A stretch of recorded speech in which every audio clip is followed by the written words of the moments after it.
Neumología Peruana, Centro de Enfermedades Respiratorias. De este segundo curso internacional virtual de bronquiectasias, vamos a presentar ahora al doctor Rafael Regaño Ortega. Él es médico neumólogo, jefe del servicio de neumología del Hospital Daniel Alcides Carrión. Él nos va a hablar sobre la N-acetilcisteína y su uso en las bronquiectasias. Rafael, adelante, por favor. Ok, muchas gracias, Alfredo. Gracias por la invitación a este segundo curso virtual de bronquiectasias. Y gracias también por invitarme a tocar este tema que realmente es bastante discutible, ¿no? A pesar de que es un fármaco con muchos años ya dentro de la industria farmacéutica, todavía tiene mucho que decir, ¿no? En el campo del manejo de las enfermedades pulmonares crónicas. Estos son mis conflictos de interés.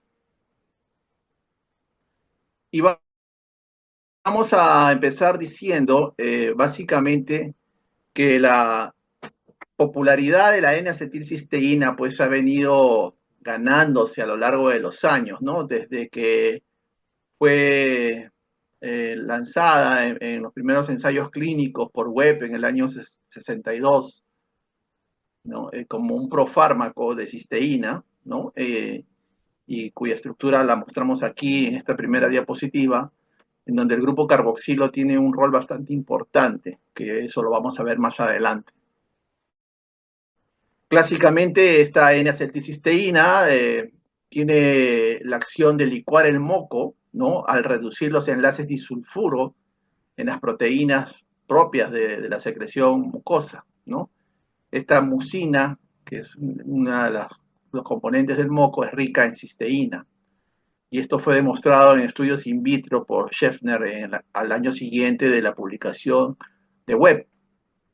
Y esto es lo que clásicamente se nos enseña, ¿no? En las facultades de medicinas, en las residencias médicas, sobre la ruptura de los enlaces disulfuro, que es la principal acción de la N-acetilcisteína, que vamos a ver más adelante que no es tan así como se cree, ¿no? La exposición del moco a grandes cantidades, ¿no? De N-acetilcisteína por vía aerosol o instilada de manera intratraqueal también fue demostrado por Scheffner, ¿no? En la cual, a partir de esa observación in vitro y en vivo, fue que se acuñó el término de ser un mucolítico, ¿no? Y obviamente que a partir de entonces la Oficina de Patentes de los Estados Unidos de Norteamérica se le otorgó a Mead Johnson, ¿no? Como un componente para tratar el moco animal. Esa fue la primera denominación, ¿no? De este sulfidrilo N-acilado mucolítico. Entonces, a partir de allí nace la N-acetilcisteína.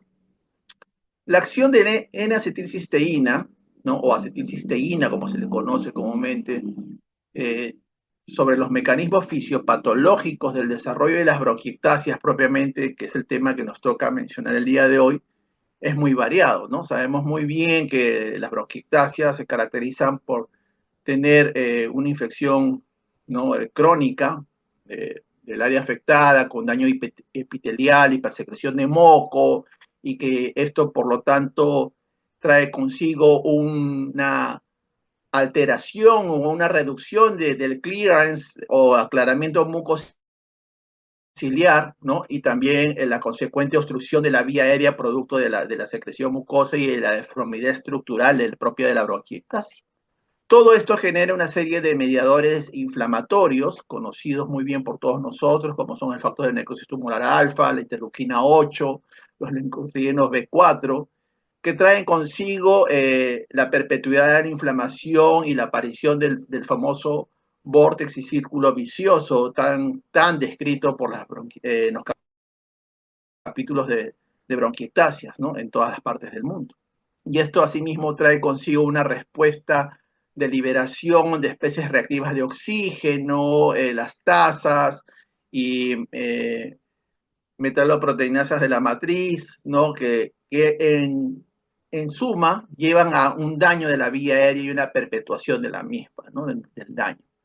En cada uno de estos puntos, a lo largo de los años, se ha visto que la N-acetilcisteína tiene acción, ¿no? Tiene acción en la hipersecreción de moco, tiene acción sobre el aclaramiento de mucociliar, ¿no? O sea, el clearance mucociliar, tiene acción sobre las enzimas, proteinasas, acción sobre los mediadores de la inflamación que acabamos de describir, y obviamente que eso no es del todo cierto, porque existen algunas observaciones que se han hecho últimamente en base a esas tres narrativas clásicas de cómo la N-acetilcisteína ejerce sus efectos biológicos, ¿no? De una manera clásica, entre comillas, dogmática, nosotros aceptamos que reduce los puentes disulfuro, aceptamos que actúa como un barredor de oxidantes o de especies reactivas de oxígeno, ¿no? De los iones peróxido, del hipoclorito o de los hidroxilos, y que tiene mucho que ver también con la represión de glutatión y el reabastecimiento de este último mencionado a partir de la cisteína, ¿no? Eso es lo que comúnmente nosotros aprendemos. Pero existen algunas observaciones al respecto y que por ende impactan de una manera bastante lógica en lo que es la aplicación de este producto como un mucolítico per se. Veamos cuáles son estas observaciones. En cuanto a lo que es la narrativa de la reducción de los puentes de disulfuro, ¿no? Sabemos muy bien que los enlaces de disulfuro estabilizan la superficie hidrofóbica del biofilm, vale decir, de la película que forma los componentes bacterianos que están colonizando la vía aérea de la bronquiectasia, y que este biofilm bacteriano se altera producto de la acción de la N-acetilcisteína. Pero existen estudios clínicos recientes que han tenido dificultades para confirmar realmente la eficacia de la N-acetilcisteína respecto a la mejora de la función pulmonar o incluso de la reducción de las exacerbaciones pulmonares. Y tal es así que se ha podido determinar que la N-acetilcisteína es un reductor intrínsecamente ineficiente de los enlaces disulfuro, ya que no es más eficiente que otros monotioles pequeños, o sea, otros componentes azufrados, incluida la misma cisteína.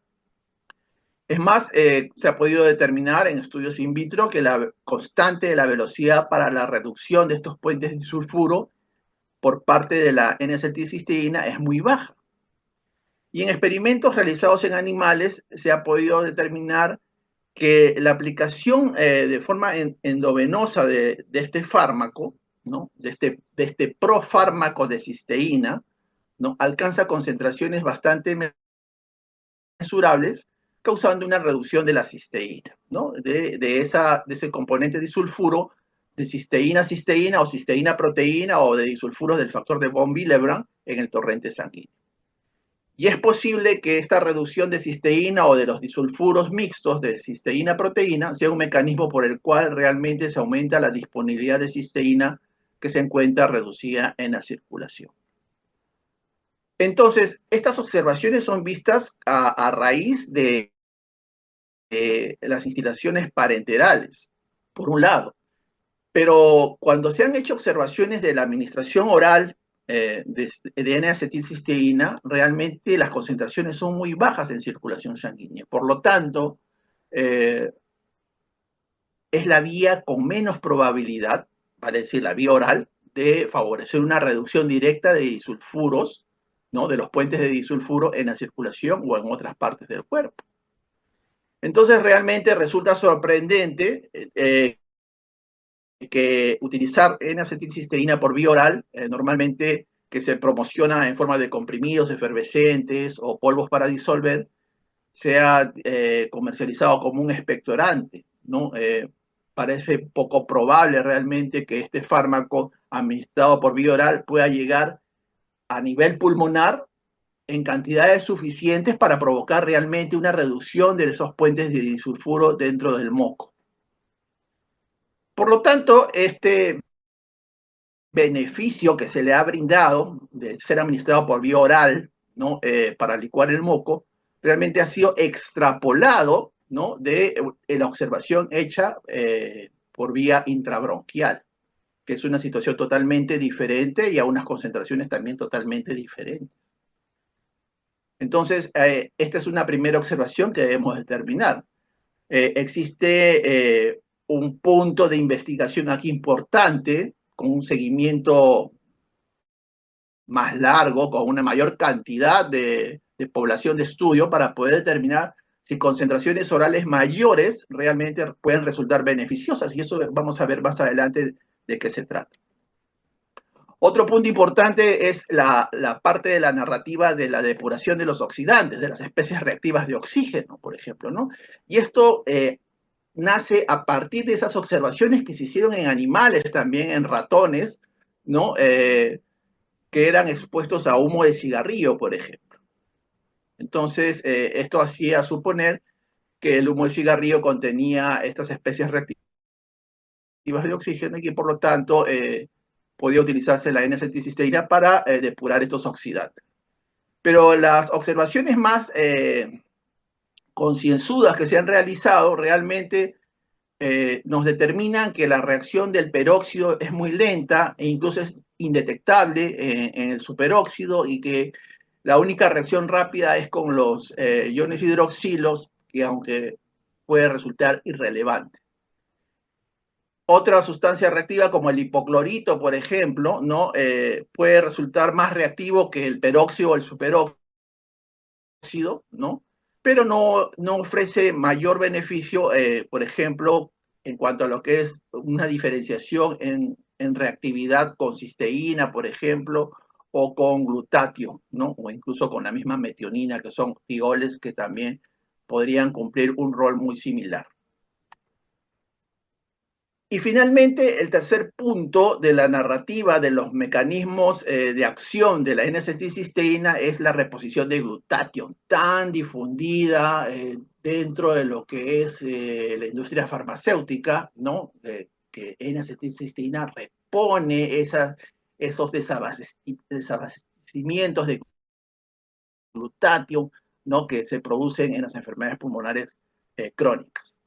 Y realmente ese mecanismo no resulta tan cierto, sino que es básicamente a partir de otros componentes de tipo persulfuros o polisulfuros que son conocidos como metabolitos del azufre sulfano, ¿no? Y este vendría a ser realmente el verdadero mecanismo por el cual existe una reposición de glutatión y una liberación más lenta de cisteína, ¿no? Esto se ha visto, como les mencionaba, en enfermedades pulmonares crónicas como fibrosis quística, las mismas bronquiectasias no asociadas a fibrosis quística, la fibrosis pulmonar idiopática y la enfermedad pulmonar obstructiva crónica. Entonces aquí claramente podemos ver que esta conversión de N-acetilcisteína en especies de ácido sulfídrico y azufre de sulfano son los verdaderos motivadores, ¿no? De la limpieza de las especies reactivas de oxígeno y de la modulación de la proteína del moco, y no tanto el desabastecimiento del glutatión. También es importante anotar que se utiliza la N-acetilcisteína y no la cisteína, ¿no? Porque la cisteína tiende a incrementar mayor cantidad de productos o metabolitos derivados del azufre que pueden estar relacionados a citotoxicidad, a diferencia de la citoprotección que puede originar la liberación más lenta de cisteína a partir de la N-acetilcisteína.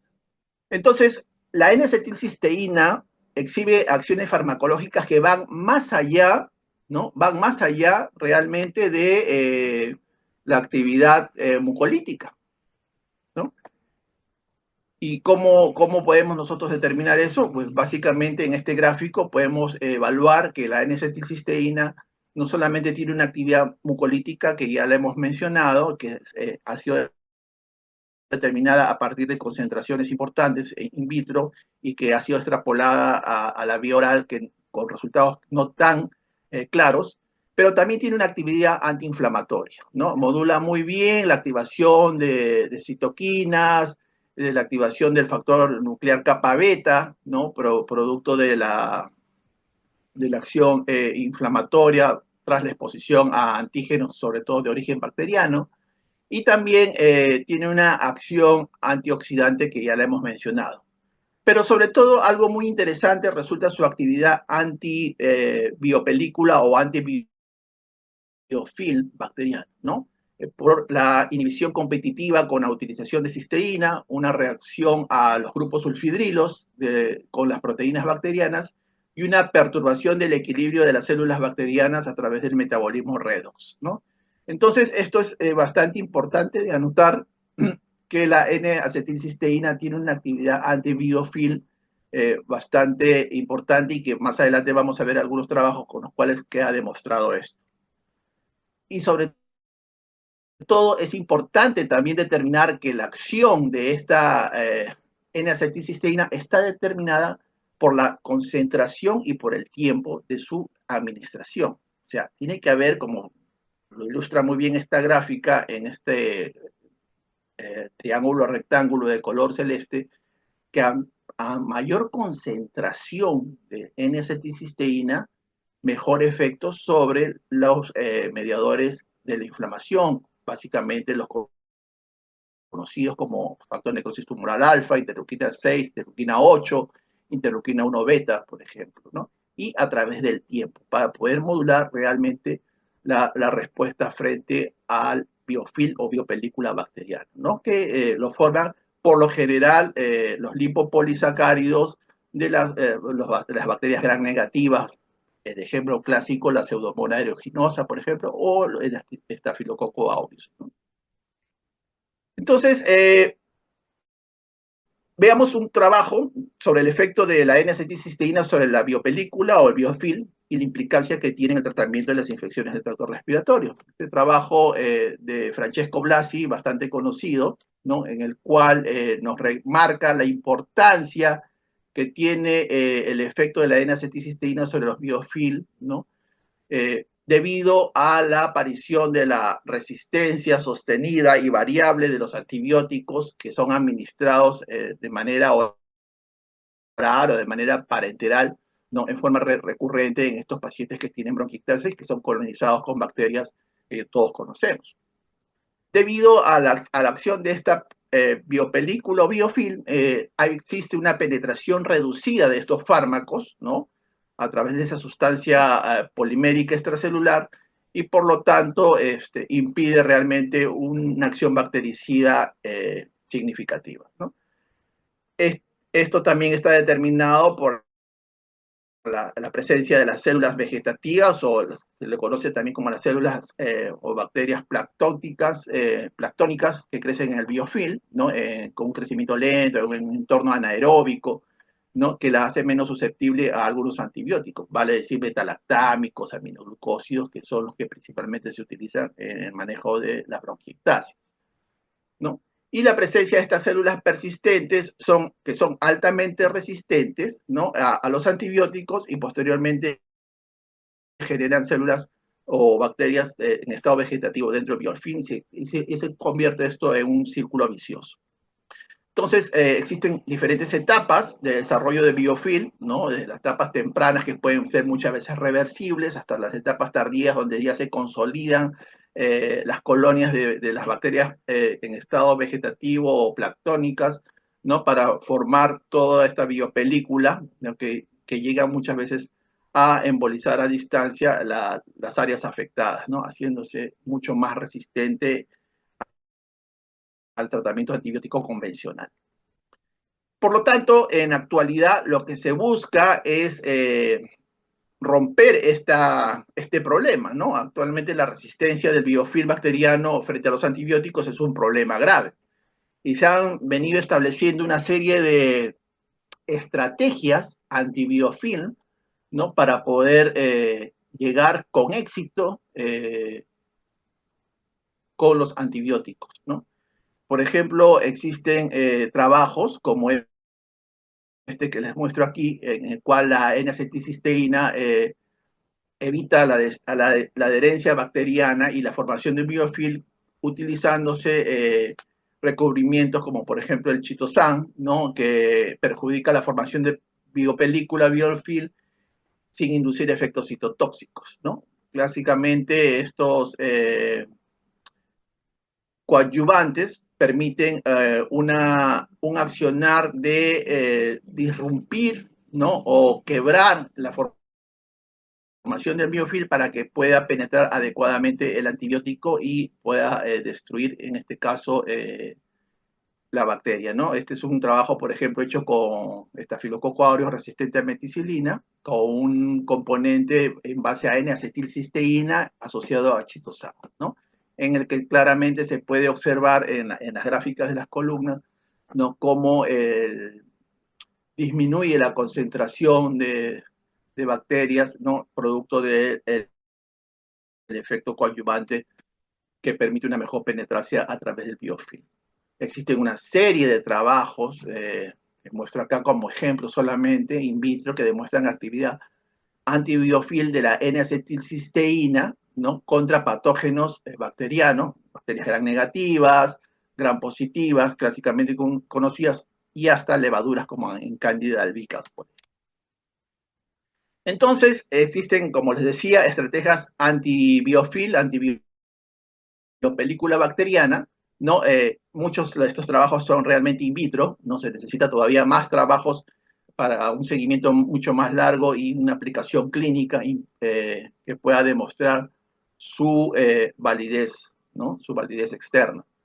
Existe una serie de componentes que pueden actuar sobre las diferentes etapas del desarrollo del biofilm y una de ellas, cuyo mecanismo fue considerado desconocido en aquel entonces, en esta publicación del 2014, es la N-acetilcisteína, sobre todo que actúa en estas biocapas ya formadas, ¿no? Donde existen las colonias de bacterias en estado vegetativo. Entonces, esta N-acetilcisteína tiene múltiples mecanismos, no solamente actúa en estas biopelículas ya formadas, sino que también puede actuar sobre las primeras etapas de la formación del biofilm. Otros estudios ya de tipo más clínico han podido determinar cómo la N-acetilcisteína puede mostrar un beneficio sobre la recurrencia de exacerbaciones de los pacientes que padecen de bronquiectasias, ¿no? Este estudio, el estudio Bini, ¿no? Bastante conocido, también nos demuestra ello, ¿no?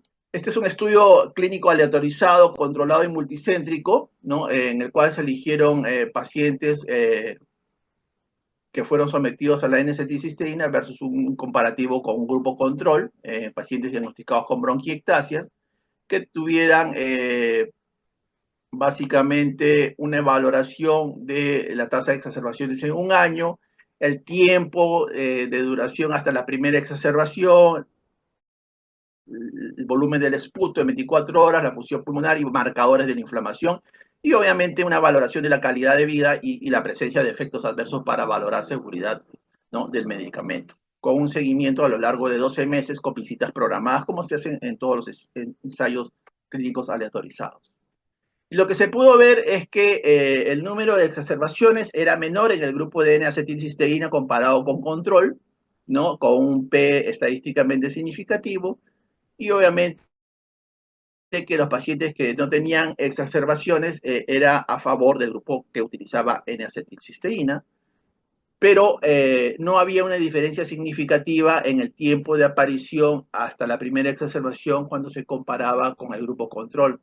Más bien, cuando había una segunda exacerbación, el tiempo de aparición hasta la segunda exacerbación, sí había una diferencia significativa a favor del grupo que utilizaba N-acetilcisteína. Entonces, esto básicamente está en relación al tiempo en que se usa la medicación y a la concentración, como habíamos mencionado en un inicio, ¿no? Lo mismo sucede para el volumen de esputo 24 horas, que fue uno de los resultados que fue a favor de una manera estadísticamente significativa en el grupo que utilizaba N-acetilcisteína. A diferencia de resultados que no tenían diferencia estadísticamente significativa, como era en función pulmonar, la presencia de pseudomona, ¿no? O parámetros de medición de inflamación, como puede ser la proteína C reactiva o la velocidad de sedimentación globular.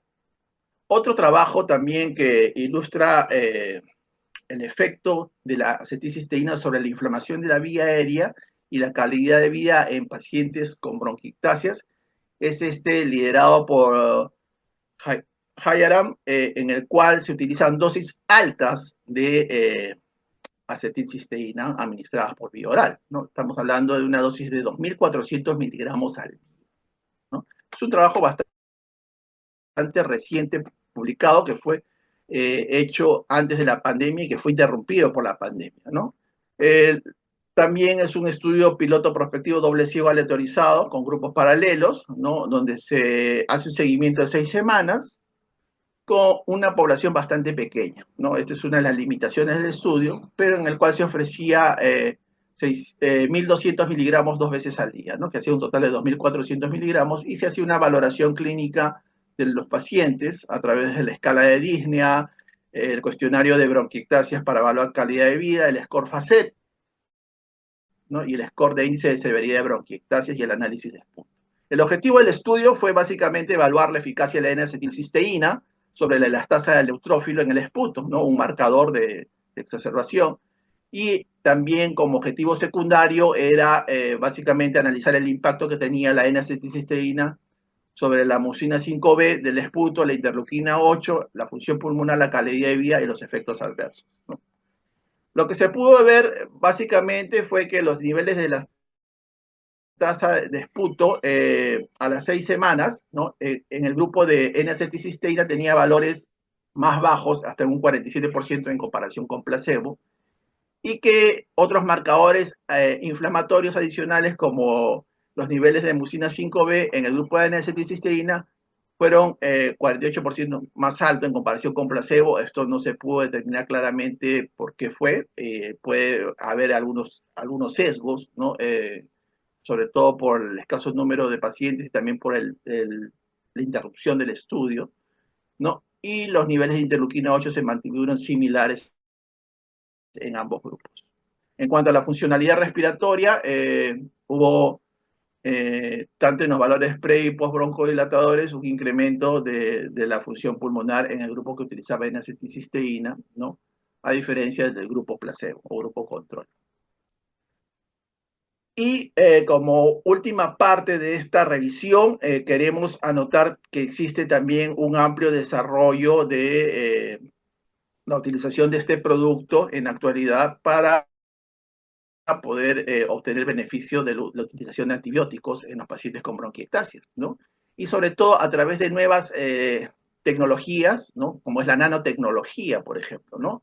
¿Qué quiere decir esto? La utilización de componentes pequeños en base a una especie de caballo de Troya, ¿no? En el cual se puede llevar escondido a través de un complejo polimérico o de sustancias lipídicas o combinaciones de estas, el producto antibiótico, ¿no? Cubierto con estos polímeros y también cargados de N-acetilcisteína u otros antiinflamatorios naturales como por ejemplo la cúrcuma, ¿no? Este estudio muestra ello, ¿no? Este estudio es del año 2020, el estudio de la Babidi, ¿no? En el cual se formulan micropartículas inhalables, ¿no? Secadas por aspersión, o sea, es polvo seco, ¿no? Que combina un antibiótico, que puede ser una tobramicina, una ciprofloxacina o una citromicina, combina N-acetilcisteína y combina curcumina, ¿no?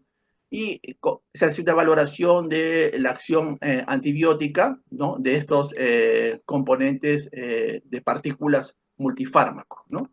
Estos componentes de partículas multifármaco, que son nanopartículas, ¿no? Básicamente pueden ser de diferentes constituciones bioquímicas, pueden ser liposferas, pueden ser sólidos, combinaciones, como hemos mencionado, polímeros, ¿no? Y en el caso de este estudio era un polímero que contenía esta estructura, curcumina, antibióticos y N-acetilcisteína, ¿no? Básicamente con el principio de observación en que aplicar solamente antibiótico tenía poca penetración en el moco. Aplicar agentes mucoactivos como N-acetilcisteína podría favorecer la disrupción del biofilm y dar la combinación del agente mucoactivo con el antibiótico, ¿no? A través de una polimerización, ¿no? Una estrategia tipo caballo de Troya, podía haber una mejor penetrancia en el biofilm, cumplir una acción antibiofilm y una mejor acción antibiótica. Entonces, esto se pudo determinar in vitro y después se ha hecho una valoración in vivo, ¿no? ¿Y en base a qué? En base a estas estructuras químicas. Todo parte de los principios básicos de las estructuras de las moléculas, ¿no? Habíamos dicho que habíamos que poner atención a este grupo carboxilo al inicio de la ponencia, de la N-acetilcisteína, que es la que se va a enlazar con las bases aminas, ¿no? Con las aminas de los antibióticos, ¿no? Aquí resaltadas tanto en color rojo las bases amínicas, como en azul la base carboxílica de la N-acetilcisteína. ¿Con el objetivo de qué? De formar sales, ¿no? Formar conglomerados, como algunos conglomerados que van a tener este aprovechamiento de enlaces iónicos para poder ingresar, ¿no? Como una sal formada y secada, ¿no? Como un polvo seco, poder ingresar a la vía aérea como partículas inhalables, ¿no? Y eso permitiría realmente optimizar la llegada del fármaco a estas estructuras ya dañadas previamente como son las bronquiectasias, ¿no? Sabemos muy bien que muchas veces la penetrancia antibiótica no puede ser óptima debido al cambio estructural muchas veces o a la extensión de las bronquiectasias. Entonces, esto asociado a la curcumina, que es un fitoquímico conocido que inicia una sobreexpresión de la proteína fosfoquinasa activada por mitógenos, favorece la liberación de citoquinas proinflamatorias por parte de las células epiteliales, ¿no? Inhibiendo el complejo de factor nuclear kappa beta, ¿no? Todo esto con el fin de detener la inflamación. Y aquí claramente lo podemos observar, ¿no? En el grupo A está acitromicina, en el grupo B está ciprofloxacina y en el grupo C está tobramicina. Y los resultados de este estudio dieron a entender que tobramicina tenía una mejor acción de control de la aparición de colonias de bacterias, ¿no? Asociado a N-acetilcisteína y curcumina, debido a la conformación, como vemos aquí en la microscopía de barrido electrónico, ¿no? De su estructura, una estructura más rugosa que permitía un mejor enlace a diferencia de las otras que eran más esféricas que tenían menor penetrancia, ¿no? Entonces, estos son opciones a futuro, ¿no? Que pueden servir y puede demostrar la utilidad, la verdadera utilidad de la N-acetilcisteína en conjunto con el uso de antibióticos a través de nanotecnología para un mejor control y una disrupción de estas biopelículas que forman estas bacterias como parte de su mecanismo de defensa. Y esto podría llevar consigo a un futuro cercano a un mejor control de los pacientes con bronquiectasias. Finalmente, lo que tenemos en actualidad, en las recomendaciones basadas en evidencia es que debe utilizarse las formulaciones de N-acetilcisteína a dosis altas, ¿no? No menos de 1.200 miligramos por día para reducir la hipersecreción de moco, ¿no? Faltan más estudios a nivel de fibrosis quística para determinar su eficacia. En bronquiectasias puede servir como terapia adyuvante. La nanotecnología yo creo que es un punto bastante importante de tener en cuenta, ¿no? Y en otras patologías como otitis o sinusitis puede ser un complemento a terapias estándares, ¿no? Entonces, la investigación futura básicamente se va a apoyar en el uso de N-acetilcisteína en administración inhalada para mejorar la efectividad en el manejo de infecciones respiratorias, sobre todo en los pacientes con bronquiectasias. Bien, eso es lo que les quería alcanzar el día de hoy. Muchas gracias por su atención. Si tuvieran una pregunta, con todo gusto. Gracias. Gracias, Rafael. Una pregunta rápida. En bronquiectasia, si bien es cierto, es un adyuvante, no es el tratamiento principal, pero ¿cuál es la dosis que en las evaluaciones que has hecho se recomienda en estos casos? Las dosis tienen que ser, como te digo, 1.200 a 2.400 miligramos por día, ¿no? Si es menos, no va a tener eficacia. Dar 200 cada 8 horas o 600 miligramos solamente al día en una tableta efervescente, eso no tiene función, no tiene función real. Tienen que ser dosis altas, tiene que ser por tiempo prolongado, o sea, concentración elevada y tiempo prolongado, para que pueda tener una respuesta realmente positiva. Perfecto. Vamos ahora a pasar con... Muchas gracias, Rafael. No, gracias a ti. Neumología Peruana, Centro de Enfermedades Respiratorias.